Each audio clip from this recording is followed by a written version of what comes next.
great audience, honestly. Thank you so much for coming. Thank you, Jodi-Ann, for putting this on and inviting me to participate. I really think this is a really great space.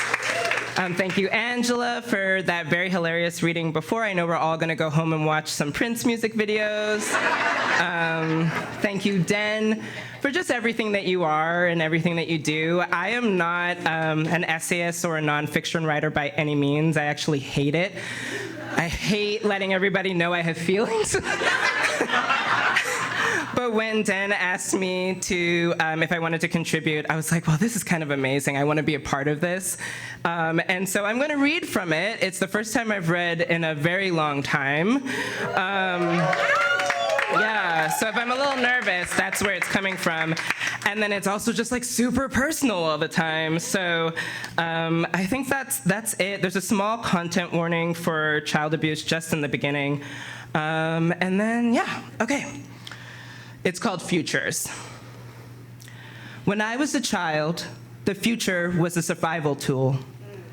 I was a tender little one, goofy, gentle, not unlike I am now, but I was beaten quite severely for things I don't believe a child should be punished for, let alone harmed.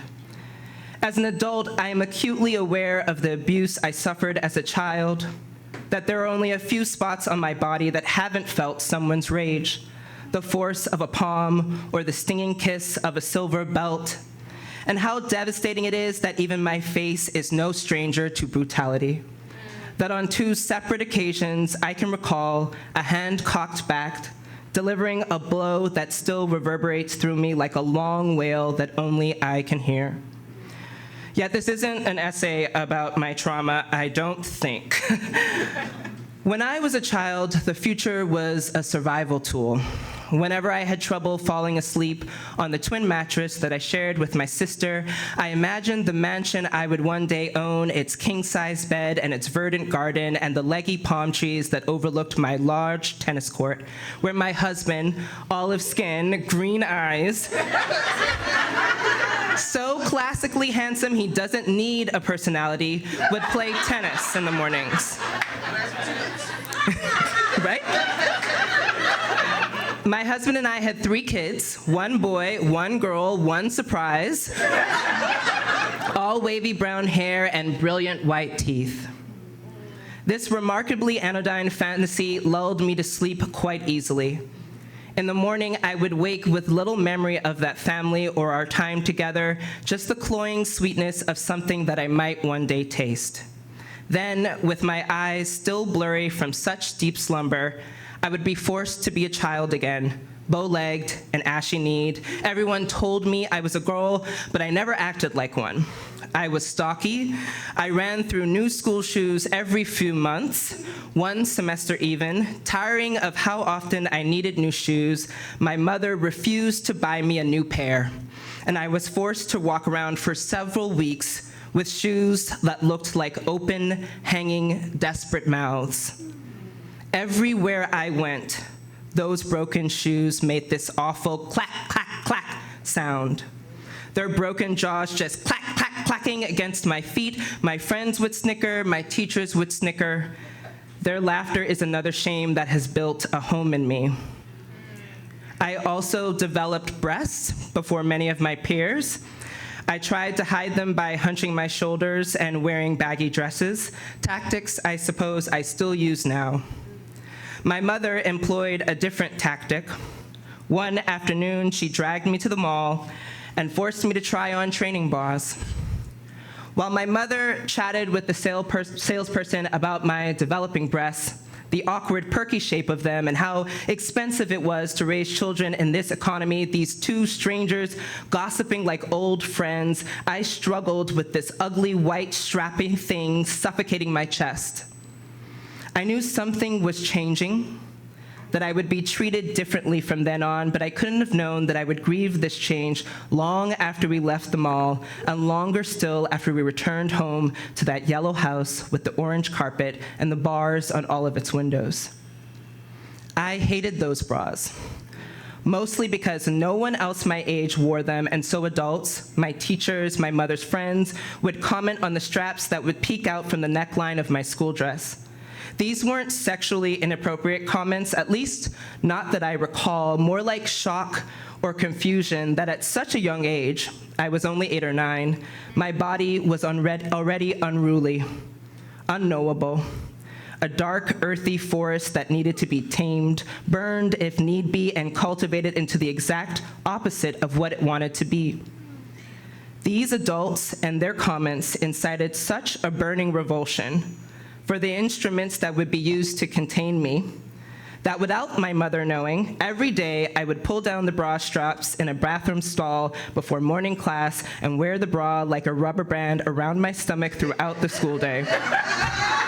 It really did. And then everything was freedom. Not yet the heavy weight of adulthood, just the body in motion, its sweat, the softness of my bare skin against light polyester fabric. During recess, I would con my friends into playing the paper game MASH, just so I could cheat the outcomes I wanted.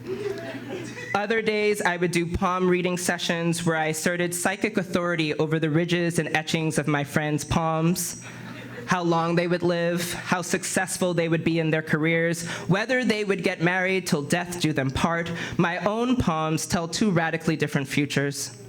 In one future, I live a long life. I achieve great career success, but my love life is in shambles. In the other, I am not quite as successful in my career. I have a love that sustains me, and my lifeline weakens about 3/4 of its way down my palm. I don't know if this means I will die young, or if I will always be a little hidden from the world. Just a faint scratch on the earth's palm and nothing more. But either way, at the end of the school day, I would pull this bra back up again over my breasts, wince at the restriction masquerading as support. And my mother, well, she never knew any of this. The things I was certain I wanted as a child, I no longer desire in the same way, if at all. The huge mansion seems cold to me now, selfish, unnecessary. Those brilliant children, I don't know whether I have the patience to raise all 3 of them anymore. And most certainly, I don't have the wealth. And that husband, I have left him in my old childhood bedroom where the Goosebump books and the Disney VHS tapes live. This isn't uncommon. Who in our generation has not had their childhood imagination kidnapped by Saved by the Bell and Dawson's Creek?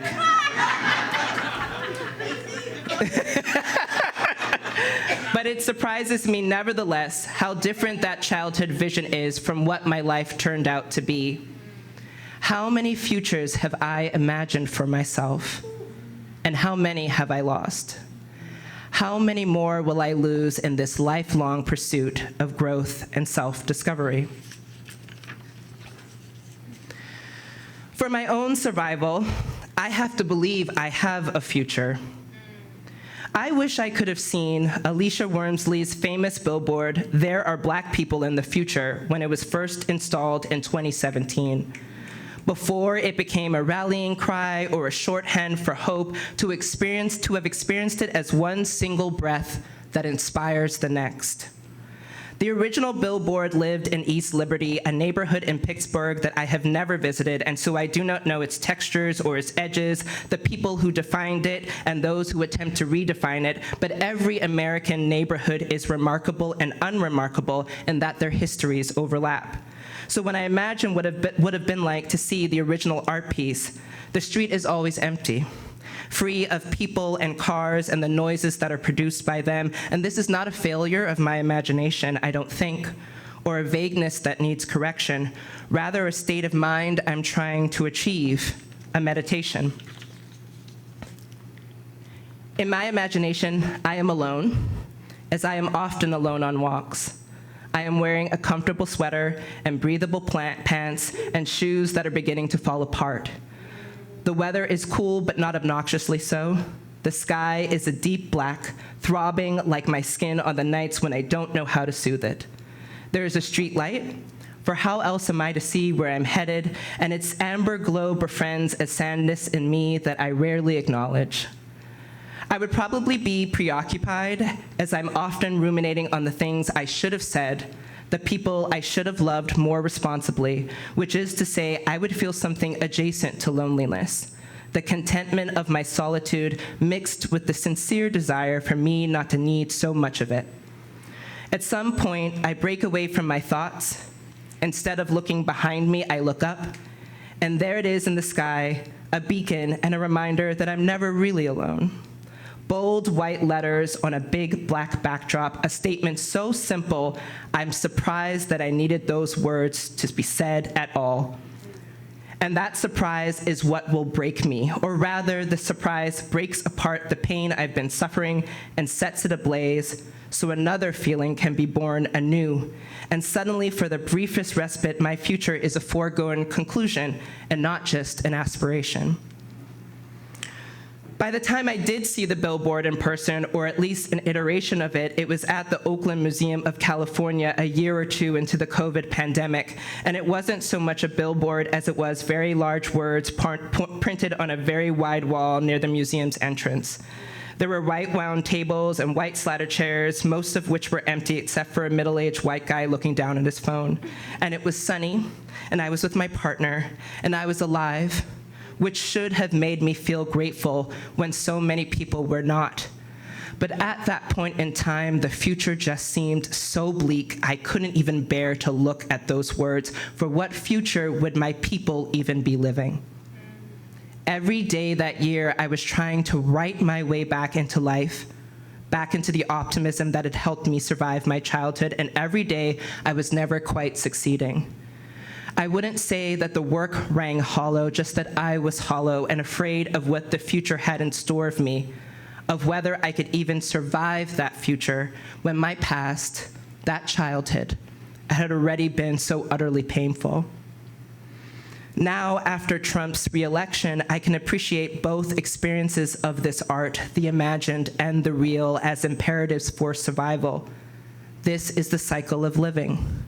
We hope, we dream, we struggle, we grieve, we hope, we dream, we struggle, we grieve, we hope, we dream.